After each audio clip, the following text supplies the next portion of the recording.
1987, Kiss released Crazy Nights. Some people think it's the best Kiss album, non-makeup era of all. I will discuss that today. Plus, we're going to discuss what's the deal with the thong. And is there a chance Sonny's wearing one right now? Today, we're going to talk about it on Podcast Rock City Live.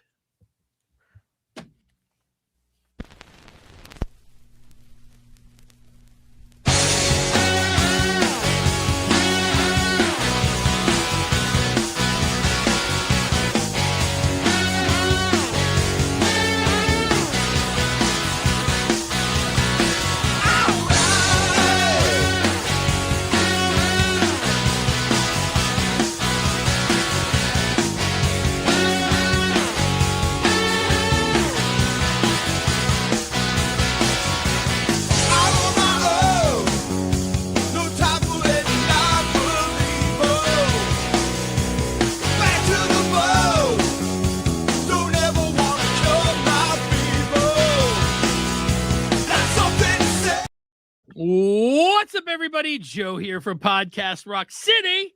And with me this week, Sonny Hollywood Pooty. What's up, people? No, I don't have a blue thong on. Oh. Wow. Oh. I can solve that something problem. tells me. Oh, and he's gone. He's gone to put it back on. No, Joe just threw him out, I think. Oh. Something tells me even if he has the blue thong on, it will look like he's Commando.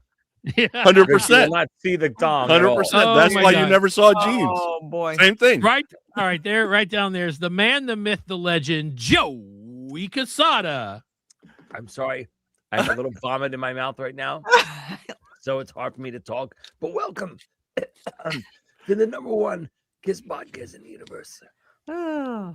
Podcast Rock City. All right. And right down there is the lady from the show that everybody loves. Whatever. The goddess of thunder herself, Lee. Hi, Lee.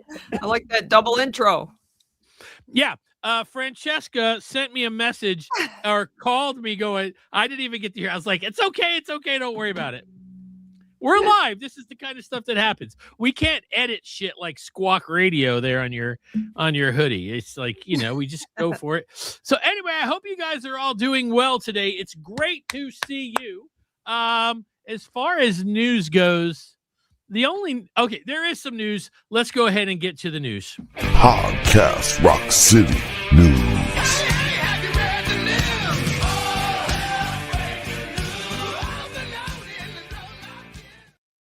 I will show you guys this. You see this right here?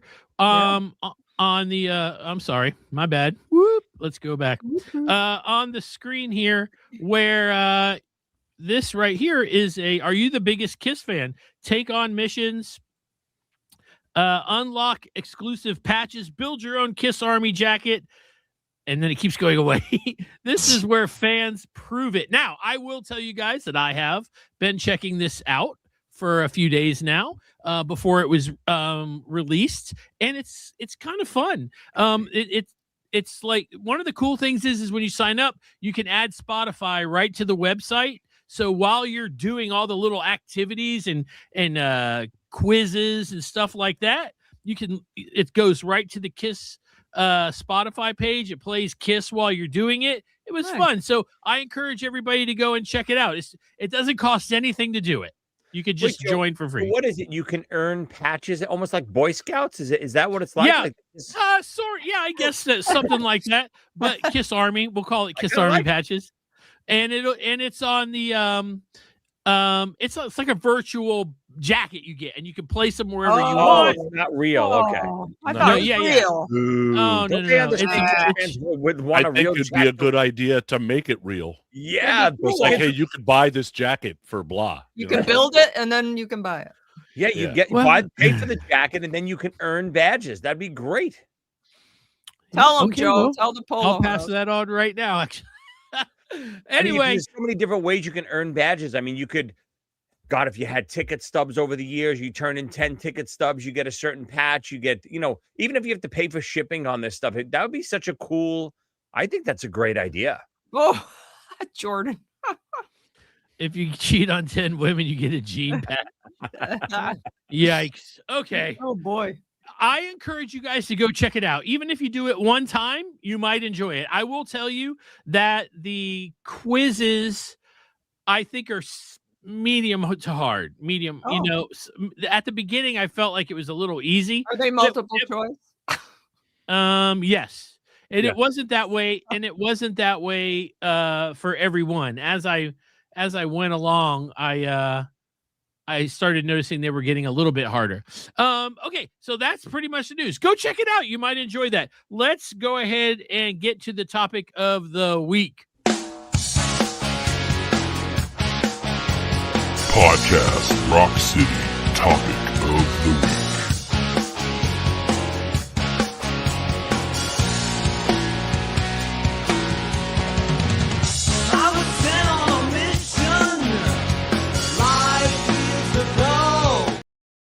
Crazy Nights came out, and it's a really good record. Sonny, where do you put this in as far as makeup albums go for you? Is it top 3? Non-makeup. Non-makeup. I'm sorry, non-makeup. Oh. Yeah, for me, Asylum's 1 and Crazy Nights is 1A. I absolutely love Crazy Nights. Love it. Joey, what about you? I don't know if I can rank it, but I will say I do love Crazy Nights. Over the years, I got to love it more and more. I love that.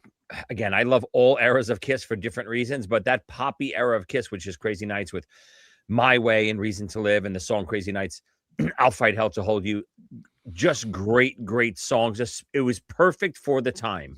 Obviously, 1987, it's full-on hair metal. It's full-on pop commercial metal. That's what I wanted then. So they gave me exactly what I wanted. Lee, what about you? You enjoy that record? I do. It's not on a deep rotation with me, of course, but because my favorite non-makeup is Revenge, personally. But I like the album. There's some good stuff on there. Yeah. When I saw it, I really liked the album. When I saw the tour, Ted Nugent opened. What about you, Sonny? Wasp? Fucking No, was it Anthrax. Anthrax. Oh, I don't man, remember who opened. Well, up. weren't you lucky? Nights, Anthrax. Ugh. Weren't you lucky? God, I would have loved that. I always got Ted Nugent. Where I almost felt like every tour I didn't dislike Ted Nugent, but God, I would have much rather have Anthrax. Even though at that time, Anthrax on the Crazy Night tour just didn't seem like it fit. It didn't fit. That's- I would have doesn't took fit at any all. of the hair metal guys. It was so bad. But Ted Nugent wasn't really a hair metal guy either. That's why even Nugent was a weird. Kiss, I know Kiss prides themselves on a lot of opening acts, but they didn't do great back in those years because they could have taken out hair metal bands like they did once they got to Hot in the Shade and they got Winger and they got Slaughter and all that. Yeah. That was a smart move. They weren't doing that during like Crazy Nights in Asylum and stuff. Yeah. Lee, who did you see open for them? I don't remember. Oh, I was probably stoned or something. I don't know. Oh, damn. Lee. Damn. 1987, What the guys. hell? Come on. Oh, it's all right. Hey, that's all good. I got the nuge. Hey, listen, I wanted to show you guys a few things first. I got an email back in June, and I've been holding on to this email ever since then till we did a show on Crazy Nights, and it's from Gino Dvoracek. I'm sorry if I just butchered your name, but you probably sat at home going, I hate these guys. They didn't check out my email, blah, blah, blah. No, I've had it right here the whole time. This is what it says. So the album is called Crazy Nights. The song is called Crazy, Crazy Nights. And in the song, they say crazy, crazy, crazy nights. That's pretty crazy. That is crazy. I wonder if they ever considered it spelling it Krazy. Also, on that CD I have, I'll Fight Hell to Hold You is listed as I'll Fight Hell for You on the disc itself. Do you have a rare misprint? Or is it like this on all the CDs? Thanks for the great episode. That was back in June. All right, this is what I can tell you. I have the remastered CD. It's not on there. Joey, you have Yeah, I have. I never noticed it. I've listened to this thing, 2 gazillion times. On the CD, it says, "I'll fight hell for you." I've never noticed it before. And Sonny, you have the same thing on one of yours. I have the same thing. I only have the CD once. I've got the LP twice, but I will tell you that I bought mine at Target. So that means unless there was just a few misprints, that whole first set that went to Whole discount batch. retail was probably misprinted. Yeah, this was the first printing. I got this when the CD was first released, more than likely. So Yeah. I think So that means like the first 100,000, 200,000 were probably misprinted. maybe even all of them until the remaster. Who knows? Yeah, possibly. I don't Yeah. think they would even. I don't even think that's something they would go and bother fixing before an actual reprint of the artwork and stuff. But everyone on the album, it's correct, Joe. Do we know yeah. that? 100%. I got 2 copies of it. Yeah. So weird. So let's talk about this a little bit. I have a cool article to read for you guys, part of it anyway. We're going to show you guys that. Also, I want to show you guys this right here in my trusty Kiss My Wax book. I have Kiss My Wax, all 3 versions. If you could ever get these as a fan, they're the best because they really help you check out what you have and see about the rare copies and all the different covers of things. But it came out September 18th, 1987, certified gold November 17th, 87. So just a few months later, certified platinum in February 88, peaked at 18 and was on the charts for 34 weeks, which is pretty respectable. All right. We're going to talk about the tour in just a minute, but let's talk about the cover. So Kiss does these covers where each member, they've got like Rock and Roll Over, they've got this one, they've got Sonic Boom, the creativity. I've seen pictures of somebody that had this kind of a thing tattooed on their back, but each of the glass pieces had them in makeup, which was really cool. There's a podcast, and again, I'm sorry for not knowing which. I forget what it is. I listened to it before, where the guy who, God, does anyone know who the name of the guy who does all these covers is? I can't think of his name. I forget his name too. Someone on if that moron Jared is in the chat group, he'll know what it is. The guy who does all the Kiss covers through the years, he walks through each of these covers on this podcast. It's really a fascinating listen, and he talks about how this is before the Photoshop era and all that stuff. How they actually were breaking mirrors to try to recreate this break, to try to get it to work correctly. And I was always pissed off, and probably I might be the only one. But being such an Eric Carr fan, obviously Creatures, we got the definitive Eric Carr cover record. It was incredible, right? And then, Lick It Up is what it is. Animalize has no pictures of them on the cover. Asylum, Eric gets shafted because it's the 4 of them, but I forget what happens is they want the whole image shifted a little bit like this, so it's not straight like Dynasty. And when they shift it, of course, poor Eric Carr is the one that gets half of his face cut off. And if you notice, and this is by design, Paul wanted it this way. And the guy who did the cover, please, Dennis Wilco. There it is, Rex. Thank you. Yeah. Dennis Wilco says that Paul wanted his face and Gene, or he said, I think it was just his face, but he did Gene's too, bigger than Bruce's and Eric. So if you look at the Asylum cover, Gene's and Paul's faces are actually bigger than Eric and Bruce's, even though it kind of looks like it's the 4 of them. And then the shift causes Eric's face to be cut off. And then on Crazy Nights, poor Eric is the only one, if you notice, on the broken mirror, he doesn't get over here his separate little piece of glass for his mini picture. Everyone else has the cool mini picture I separated. didn't even notice that. And Eric And the two guys are upside down. and they're upside down, of course. Well, obviously we figured that was going to happen, but Eric doesn't even get the mini picture. He's kind of embedded inside Paul's hair. So I was always pissed off about that.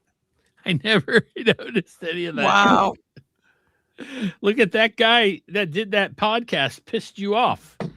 No, I always knew it. I always knew that. Obviously, I knew Eric's face was always cut off. I never knew why, but after the fact, when he said he designed the cover and he designed it that they were all straight and everyone's chin was in and everyone was fine. I don't know if it was Paul's suggestion or just an artistic move to kind of shift it. So I guess it looked a little bit more artistic, the way it was designed. Right. And Eric's. Meanwhile, I love Bruce, but Bruce is the new guy. Shifted the other way and cut Bruce's chin off. Oh, I hope he's not watching right No, now. listen, Telling Bruce, Bruce I love him, that. but Bruce is the brand new guy there. I don't think anyone should be cut off there. It's disgusting. No, they should. How about just shrink their heads to make them even so nobody gets cut off? How's that about that? That sounds terrific. Not with Gene and Paul. I mean, obviously, if we did it, Sonny's head would get cut off. It's how it works. My head would be the whole thing, so I wouldn't be worried about it. Honesty. Lee, do you have a favorite song on this record? I have a few. I always like No No No for some reason. Uh-huh. Because Probably it's my Gene favorite. for some reason. Yeah, for some reason. And Homer. More rockin'. It's not quite as poppy as some of the other ones. To me. Yeah. What about you, Joey? Favorite song? My Way is always my favorite. I love it. Love My Way. I love that poppy kiss. I love My Way. I love Reason to Live. I'll Fight Hell to Hold You is one of the greatest songs in their whole catalog. Even the title track is great too. Listen, I like most of the record. If I could do without two songs, When Your Walls Come Down and Thief in the Night are the two that I think are kind of clunkers. Thief in the Night. You take off When Your Walls Come Down and put on Sword and Stone. God, the record is already great. It would even be better. What about you, Sonny? My favorite song pissed me off earlier. So I was watching the videos. And I'm like, how the fuck was this not a number one hit? How is Reason to Live not a number one hit? It is one of the best songs of the 80s. So then I go to Hot in the Shade and listen to Forever, and I got even more pissed off. I'm like, these are the two of the best songs of the 80s. How are they not number one hits? Reason to Live is a perfect ballad. I can't believe. Oh, the guitar solo is perfect too. Oh, I don't know how it wasn't bigger. Listen, I get it. Forever is great. And Forever got them a big, big hit and got them a lot of notoriety. And it basically sold out the Hot in the Shade tour. That song alone and the video. But Reason to Live should have been a lot bigger. I don't know. I got to assume it was MTV. I don't want to say it's MTV's fault, but it was probably MTV's fault. It just didn't get enough airplay. I don't remember really ever seeing that video on MTV. It was on the countdown, that vote-in countdown every day. It was number 2 a lot, and sometimes number 1. Yeah. I think it's Billboard's fault, to be honest with you, because it's a Billboard chart, and Billboard was not going to let some old 70s band have a number 1 hit. But then they allowed it with Aerosmith. But I think they only allowed it because of the whole Run DMC thing. Yeah, Aerosmith was considered cool, I guess, and Kiss wasn't, I guess. But still, I don't even think they need a number 1 hit. I just think if Reason to Live was a bigger hit, especially MTV-wise, because that's really what hit Forever, I think. Forever was such a big video on MTV. I think if it would have hit bigger on MTV, it would have been a bigger hit. Yeah. Listen, before we move on, I want you guys that don't know to know that we do a little thing at the end of our show where we go and we do a private show. And that is for everybody that is part of our members only club.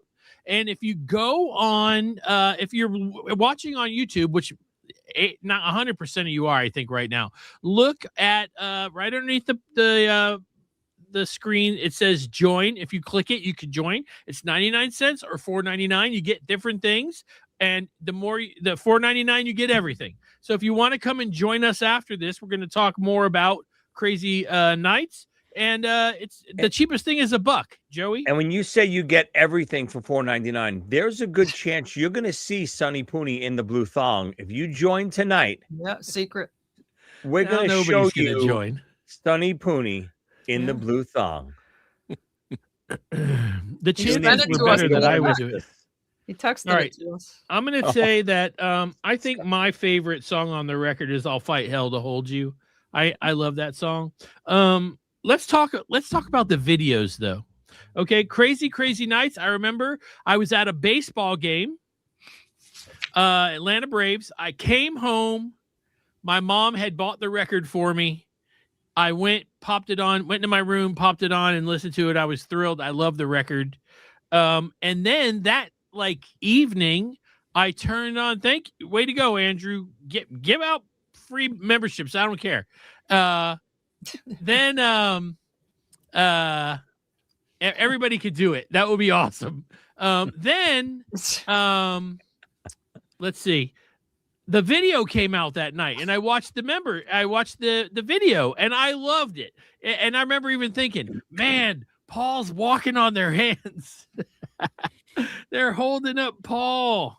I don't know. It was cool. And Gene looked cool, kind of. He had the leather outfit. Yes, Gene finally kind of started coming into a new look. Yeah. Don't you think so? Stop Sonny? trying to look like whatever Yeah, coffee talk lady. yeah, he definitely looks better. My problem with Gene and really all three videos that we're going to talk about is all he did most of the time was He did. He blew some fire. he was just doing weird facial expressions that were trying to be sexy and cool and mysterious as his base kept changing, but his jacket didn't. And then every time they panned to Paul, he's got a new outfit on. Yeah. Paul, So right Paul there, looked Steve. great in that. Steve H67. That was one of my things I wanted to bring up. Was that the tour with the makeup on his base? Yes. And I don't know about y'all, but when I saw that, I popped like a professional wrestler returning after a year of being gone from blowing out a knee. I was excited about that. What about you, Lee? Yeah, I love that bass. I want one. Oh, well, just get one made. What's happening? I don't understand. Can you not get one made? Probably could. Yeah. Joey, what about you? You saw that bass. How old were you when that came out in 87? 13. 14. 13 years old? But I mean, listen, I remember loving it. Of course, it was, even though, you look back, it's funny. It's not really that far removed, the makeup. The makeup is 4 years removed, right? So it's it's not even that far removed, but I remember really popping for it. Okay, they're embracing it a little bit. The exposed video, I think, was the first embracing of the past, even though it really wasn't the past. God, it was 4 or 5 years before. You think about 4 or 5 years now, it's nothing, right? Back then, those 4 or 5 years between the makeup and Crazy Nights is like an eternity. But I got to tell you, with the videos, as much as I love the Crazy Nights video, I think the videos were lazy. I think they're all, correct me if I'm wrong, they're all concert videos, right? They are. Crazy Nights should have Reason been to Live has a little bit of a storyline, but that's it. Yeah. Tiny bit, but not enough. They all are so interchangeable. Those 3 videos, to me, look so aesthetically the same that I think they missed the boat. Crazy Nights was great, fun, party atmosphere video on stage, blah, blah, blah. You got to come out with with Reason to Live, some kind of concept, like they did with, Hide Your Heart, and even Forever, even though it wasn't a concept video, it had an atmosphere. It was different than just them trying to recreate their live show. So I thought the videos were a tiny bit lazy. Yeah. So Crazy. Not sure yeah, go ahead. I'm not sure how well they're doing at this point. Now, I'm not saying they're completely broke, but when I saw some of the attendance in the book, it's some ugly attendance. And I remember the 2 shows I went to, dude, that is a fourth of the house maybe full. Wow. Half. Yeah, I have it right here. I'll tell you guys what it is. It says, tour. Okay, number of shows. They did 130 shows. Wow. Okay. Start date November 13th, 1987 in Jackson, Mississippi. Ended October 3rd, 1988 in Belfast, Northern Ireland. Countries: Canada, Denmark, England, Finland, France, Hungary, Iceland. They were everywhere. Netherlands, Northern Ireland, Norway, everywhere. Opening or headline acts on this tour: David Lee Roth and guess who, Sonny? Maiden. Opening acts. That's for the festivals in Europe. Right. Yeah. Has to be. Opening acts were Anthrax, Balaam, and the Angel. I don't know them. Chastain, David Lee Roth, Dirty Looks, Edda. Some of these names I can't read. Great White, Guns N' Roses, Helix, Halloween, Kings of the Sun, Mantis, Megadeth. Huh. Royal Air But I Force. think that's also that's a festival.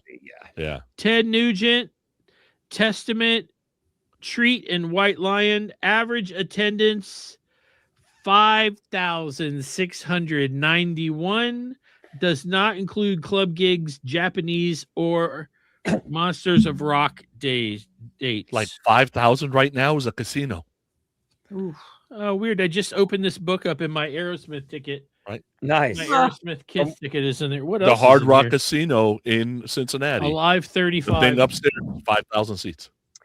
I got to tell you, I wish it was half housed when I go see them. Whenever Kiss is in New York, Joe, check the like the New York and the New Jersey attendance. Those are the two shows I went to. I went to East Rutherford. I think it was Brendan Byrne Arena back then, and the Nassau Coliseum in Long Island, Uniondale, I think it was. But I'll see what those are always packed, sold out. I would be first online getting tickets, and I would still get tickets in the rafters.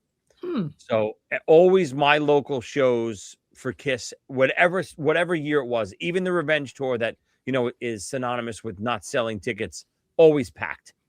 Did you say Uniondale? I think it was Uniondale. Yeah. Yeah, it's 14,503. Yep. Oh. And what about East Rutherford? I think it was in December, earlier than that. East I see Providence. Oh, East Rutherford, 14,867. Yep. There you go. Yeah. So those are sellouts. That's crazy nights. Okay, so look, when I saw them for that tour, I want to say I felt like it was more than half house. It was the stage was pushed back as far as they possibly could. All right, listen, I want to talk to you guys about something here. The tour book we've talked about before when Crazy Nights have come up. Obviously, it was gigantic. And they messed up the center. Whose job was it to make sure that the thing was aligned and the outline didn't happen in the thing here? I would open this up, but there's a few pages of mine that could be stick together. Oh, good Lord. Nice. God. I couldn't resist. But it's funny. That. This opening shot of Greatest Hit. This is the video, right? Because this is not the stage. Because Eric had the different drums. I know for sure. Yeah, that's definitely the video. All right, I want to read this little bit of this article for you guys. It's let's see. I got a light here. Okay, so the title of the article is Bigger, Badder, Better. It's from Rock Scene Magazine. Hey, listen, check this out. You know how you guys mentioned Run DMC? They're the headline at the top in Rock Scene Magazine. December 87. So the album's been out a few months at this point. But what I really wanted to bring up to you guys, can you hear me okay? Okay.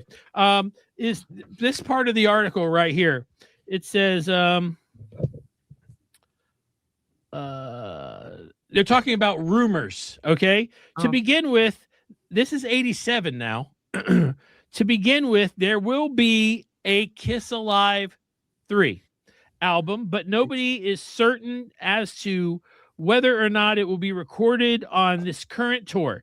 And then Paul Stanley says, you can't plan something like that in advance. It has to be special, and when it is, we will all know it. Another rumor currently making the rounds has former Kiss manager Billy Coyne returning to manage the band again. This is also false, according to Paul. Bill does not manage Kiss. He and other business manager Howard Marks are working together on several other projects, but none of them are involved in Kiss. This is the big one. The rumor attracting most attention these days goes something like this. Kiss tours the world, records a live 3. Several months later, it's released. The band stages arena-sized farewell tour. Wow. With all original members of Kiss, past and present, in full makeup. Here's what Paul Stanley had to say about this. Everybody, hold on to your butts. Nothing could be farther from the truth. 100%. Ace had just released an album. The chances of that kind of farewell tour are zero and none. Kiss likes to go forward, not backwards. There's absolutely no chance of that ever happening. Until I need money. The chances of that kind of farewell absolutely no chance. I'm sorry. So there you have it, folks. All the latest on Kiss, year 14, album 21. This is the other thing that I found. First, let's talk about that for a second. Golly, the picture of this one with Gene with his little side of his leg showing. It's like that's the 80s. Sonny, I can see you in that too. A little leg cut out there. Sonny, you can see Sonny in that outfit. That's funny. Oh yeah. Christopher. Okay, so look at that, man. Right there, 10 years before they actually did it. He's saying, no way in hell this ain't happening. You know. Lee, what do you think? Would that's the farewell tour you wanted, but not in 1987, right? No, that wasn't happening then. Right. That is the farewell I wanted. Yes. Joey, what do you say? But I didn't get. I remember hearing rumors. I don't know if it was at the time or after the fact that around 89, I remember hearing stuff about Ace possibly coming back with makeup. There was offers on the table. Really? I had heard that too. Yep. So with Eric, but I think without Peter, when Eric in makeup, but I mean, who knows if it was ever really true or who knows, but there's no way they're doing. And I'll tell you this, the reunion fails in 87. The reunion does nothing in 87 because the music scene doesn't want it, doesn't need it. Rock music at that time is hair metal all the way, and it's thriving. It is the biggest thing in the world, pop music and hair metal. There's no way Kiss and makeup work in 1987. It's only because of the downfall of all of that and Kiss's downfall and their bankruptcy and all that stuff throughout Revenge and throughout Carnival and, you know, the acoustic convention tour that the reunion works. Grunge destroys everything. And then people want something back again. And Kiss was perfect at the right time. Sonny? Yeah, I think if you had a shot, 89 was the shot. Because if you were to think about when are they at their lowest, if you just look at, you know, attendance and popularity, et cetera, you're kind of looking at that, 81, 82 range, but then Lick It Up brings them back. But then they're right back at it at 86, 87, 88, and then Forever brings them back. If Forever doesn't hit, maybe that's it, because they're already hinting at it, at Rise to It, right? Who knows, right? So, but I think that's the best shot. You got the minute Hide Your Heart did well, and the minute Forever did well, that shit was over. Yeah. That's a great call. They were bringing back the old songs. They did the Rise to It thing. It had hints of it. Yeah. That comment from Andrew, can you put that back up there? And Yeah, sure. and 70s nostalgia revival of the 90s, which is true. I remember watching a little documentary on MTV about how all of a sudden the 70s were coming back, and they were even showing like Dazed and Confused, and how that movie became a underground hit. And it had, and they even showed like the statues that were painted up like Paul and Gene. And so, obviously it had to happen in the 90s for everything to work out. I mean, it's all the butterfly effect, It's know? that Yeah, 20-year rule thing. Yeah, and then 10 years Yeah, after really. that, you hit it right on the head too, Lee. After 10 years after that, in the mid 2000s, is when all the 80s bands Mhm. are Yeah, it's the now back, 20-year rule. and they're back they've been back since. Yeah. You got to remember all the hair bands from 92 or 93, let's even call it 93 through 2003 are dead. Mhm. They're working odd jobs. Nobody can get a gig no matter what they do. None of them. The biggest bands couldn't. Bon Jovi obviously changed with the fact. Van Halen changed with the fact, but all the other bands are dead. Once the mid 2000s hit, all those bands are back on the road again. So right, you hit it. The 70s bands were back in the 90s. Yeah. So do you guys ever remember hearing that there was a rumor of this album was going to be called something else? Oh, Yeah, I know a couple of them. Condemnation. Condemnation. And Who Dares wins. That's right. Yeah. Now, what was the rumor about? See, I had always heard that Condemnation was going to be Revenge. I had heard that. That makes more sense. But what was the other one? Was it Head or something like that they Head, were going to yeah. call? Head was Head? Carnival of Souls. Yeah. They mention it here, and it says originally. Okay, so this is the magazine asking the question. Originally, we heard the LP might be called Condemnation. Was there any truth to that? Paul Stanley says no, but it's interesting because it now seems that if anything leaves your lips, it becomes news.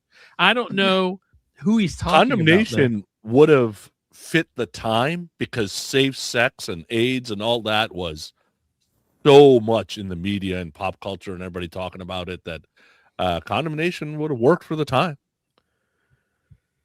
And I remember, I think Who yeah. Dares Wins was Eric's suggestion. I remember him writing it in like a fanzine or something. So you got to remember at the time, there's no internet, but all those fanzines, any interview, any sniff of what an album might be called, and it just goes everywhere.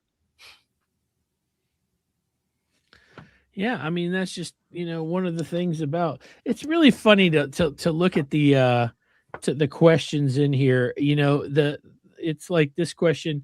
What's amazing? You're completely honest about the band. You're the same Paul Stanley that you were 14 years ago, and Paul's answer is, you have to have a pretty good grasp on who you are and what you are. When I said that we weren't great musicians in the beginning, I guess what I was also saying was that the idea is to make the most of what you have. Just play on your greatest assets. We made the most of what we had, and it just developed from there. It's like so honest. Yeah. I always noticed about the program too, the tour book, which is massive, right? If you notice, can you notice something? So it says, it has the videos that on the back page, and then it says, the Kiss catalog is now released on CD. You guys notice anything weird about that? No solo albums? Yeah. No, the Creatures one is the new one, not the old one. And one other thing. Something else is missing. The solo albums? No, and something else. Something else is missing. Elder. The Elder. There's no Elder. Oh. Now, I think it's because the Elder, they didn't put it out on CD right away. It was a bitch to get in the late 80s. I'm telling you, the first copy I got was an import. Yeah. Yeah. Yeah, that's crazy. Crazy. I keep doing that. Crazy. Which I got to tell you, look, thinking back again, they redid, I get it. They redid the Creatures of the Night record. They redid it with Bruce on the cover without makeup. They tried to, everyone knew how good that record was. They tried to capitalize on it. They knew the makeup wasn't selling, so they redid with, without the makeup. I get it. I kind of understand what they did. for the release of the CD of the Elder, why not at least attempt a different cover? Something. Do with almost like the Killers cover, that photo shoot with the pink and the neon and the lights, and do something different. Jesus. Well, the Japanese version had an insert for the Elder that was different. It had pictures of them. Let's talk. We started talking about the videos, but what was the third video? It's Crazy Nights. Reason to Live and then Turn on the Night. And Turn on the Night. Turn on the Night was, it's a possibility they shot those videos all at the same time, isn't there? So there's a possibility, but when you research it, it was actually done at 3 separate times. And really? Crazy Nights and Turn on the Night almost look like the same video, but it's actually done by 2 different people 6 months apart. I mean, what a complete fail. If that's true, that's the even worse, because if it's the same director and Kiss was like, yeah, let's just do both of them today. Yeah. That makes sense. At the very least, it saved money. What a complete fail doing the same video again. Oh, my Lord. Nick, I have 2 copies of that. One is a collector's version, I think, and one is something like a regular newsstand version, and it has a killer poster. All right, let's talk about the back. Uh-oh. Oh, no. We're going to lose somebody now. I got to be honest. They look great. And, yeah, Paul with the blue thong, I get it. But, dude, he's in great shape. And who's surprised by it? It is what it is, right? Why are you Kip Winder had just posed for Playboy or something at the time. Like they were hanging around Playmates all the time. I think he wanted to be in Playgirl if he could have been. Mm-hmm. He looks great.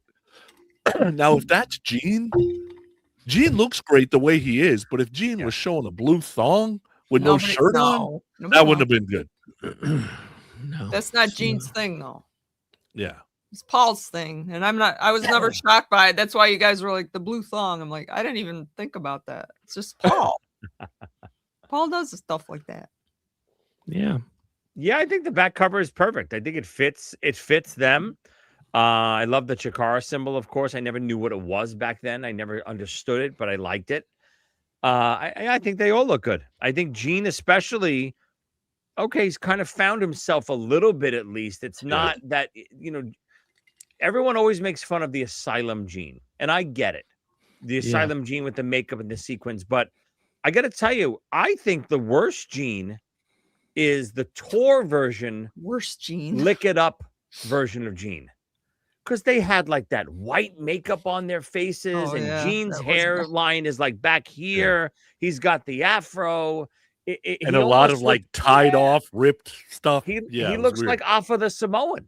I mean, from you know what I mean. Gene is not in his glory during the Lick It Up years. Even though the album cover, I think Gene looks great, but the Lick It Up tour is when they look their worst. I think actually Gene looks phenomenal in the Animalized Live Uncensored video. I know it's a wig, but obviously they've been wearing wigs for the last 30 years. I think Gene looks great. He's perfect. He looks exactly like Gene should look in 1984 on that video. Gene just didn't know what to do and Lick It Up. He just still trying. Should I be the demon? Should I, he's trying to find out who he is without all that. But who the hell told them to put that like white makeup on their faces when they were doing the live show? Couldn't let the makeup go quite yet. I don't get it. I mean, if you really look at them like on the cover and during that time frame, even like the MTV stuff, they look fine. All the videos, the All Hell's Breaking Loose video and the Lick It Up video, they look fine. But during the tour, for some reason, they look like clowns. What are they doing? Because they couldn't let it go. I guess so, yeah.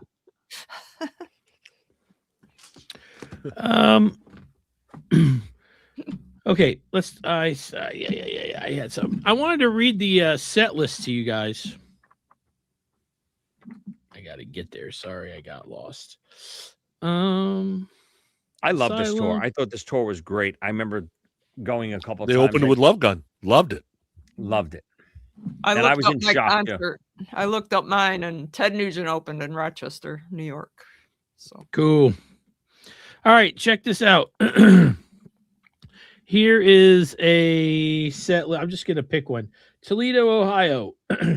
Love Gun, Cold Gin, Bang Bang You, Fits Like a Glove, Crazy Crazy Nights, Eric's drum solo, Bruce Kulick's guitar solo, No No No, Reason to Live, War Machine, Heaven's on Fire, Gene's bass solo, I Love It Loud, Lick It Up, Rock and Roll All Night, Tears Are Falling, Detroit Rock City. It says prior to Tears Are Falling, the band played an excerpt of Zeppelin's How Many More Times, which was followed by a brief R&B jam. okay. I wonder if I have that concert. To me, I'd the like to hear songs it. on that set list, and really throughout all the 80s, I don't understand the fascination of staying with Fits Like a Glove and War Machine. I love the songs. Obviously, they're great songs off those albums, but they're both very heavy songs. This is not a heavy era. This is now pop Kiss. This is commercial 80s, 1987, 1988. Bon Jovi and Def Leppard are the biggest things in the world. Why Fits Like a Glove? No, no, no. War Machine. I just don't get it when you could have been going at least back a little bit. They didn't put I Was Made for Loving You back in yet. They didn't do Million to One. They didn't do some of these other songs off of these records that could have been staples. I get it. Gene needed some songs, and what Gene songs do you do? But why not do Good Girl Gone Bad then? Why not do Hell or High Water? Do stuff like that. Why are you still going with Fits Like a Glove and War Machine? I just don't see it. They're not hits. They never were hits. What do you think the fascination was? Comfort level with Gene. It's still got to feel a little demon. I still got to be a little nasty. I got to still be a little heavier. Yeah. I'm the heavy guy. That guy's the pop guy. That guy's getting the hits. I'm the one who brings the girth or whatever you want to call it. But you can't be out there doing Good Girls Gone Bad. But you can't do right? You got to do new. You got to do new. But that's not new anymore. Nobody knows War Machine. Yeah, I don't know. I think, and I'm not even sure Gene gets to choose by himself. I think, yeah, Paul is telling him, "Hey, we're going to take the show up, down, up, down, up, down. We're going to do it heavy, light, heavy, light, heavy, light. Yeah. Instead of throw a bunch of ballads in there." Yeah. Lee, you said that Revenge is your favorite non-makeup. Yeah. Tell me why.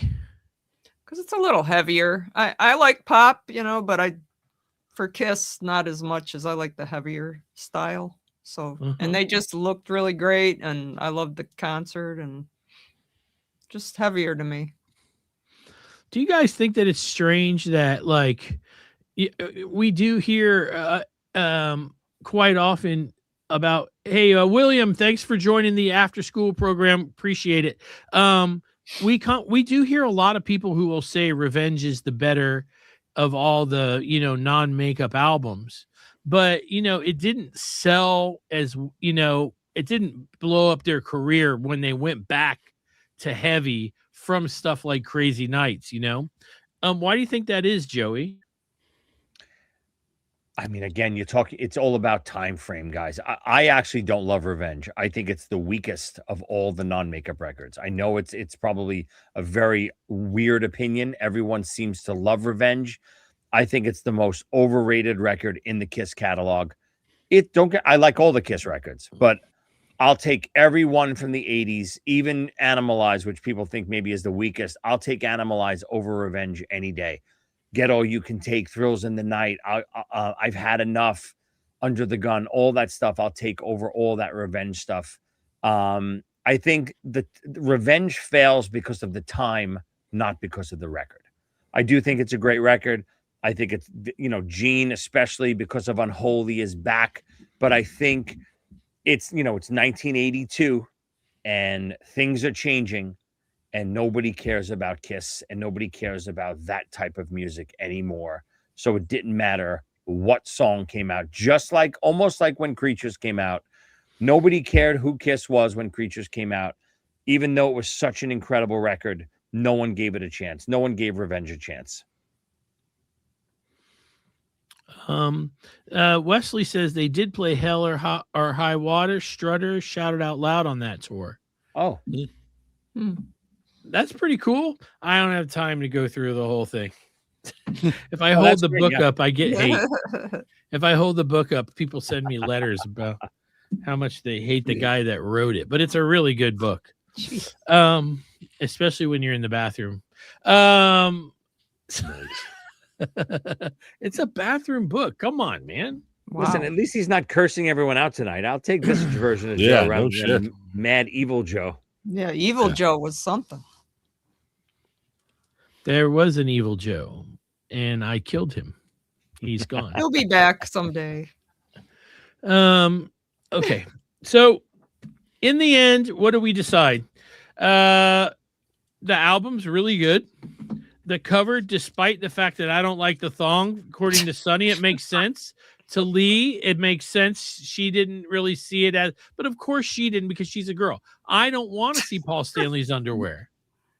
Well, I didn't hate it. Well, I understand that. Like when I think of like the album, the whole album, like even the posters on the inside of this thing. Absolutely. So if I sign up for paper membership, Yeah, we will that's definitely all Joe's fault. yeah, that's What do you Joe. mean? I would definitely reply to you if I saw any of your comments. Joe is weird and he's evil. I would reply to you. Please join. Come in the chat today. Let us know what you're thinking, and I promise you, I will reply to every question you have. And we are gonna fire Fernando right after this because he's not answering your comments. I have no idea what we're talking about. Exactly. Where are your That's- comments on here? that's Are you the talking problem. about on here or because I try? I'm the only person that does it. Where are the comments you were referring to? Are they emails? Are they on YouTube? Where are the comments? Because we would definitely respond. I promise. Yes. And I respond on, as a matter of fact, I responded this week and somebody said, thank you for responding. None of the other podcasts respond. That was the actual comment. There Anyway. are other podcasts.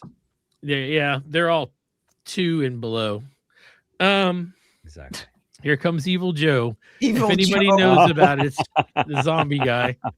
He's coming. I'm not even breathing heavy. So the all right. So the album is good. The tour, the big Kiss logo. We didn't even get to that. Supposedly 50 foot tall. I don't know if it actually was. I tried to go up there and measure it. My measuring thing was only 12 feet. And they were like, look, kid, we're not doing this. Listen, as much shit as that thing gets over the years, and I've heard people say, "Oh, it's ridiculous. People didn't want it. It doesn't look like the classic logo." When you got in that arena Yeah, and Kiss hit the stage and that thing lit up, it was awesome. it was pretty Awesome. great. Chuck McFarland, I like Rush, and I've seen him 5 or 6 times, and I've worn out 2112. Chuck Oh, McFarland, I hate Rush and I wish they would disappear forever. And I love going to Rush concerts because I can go right to the bathroom, no problem. And I hate going to Rush concerts because there's not enough women there. I've only seen them twice, and I've told the story. I told the story to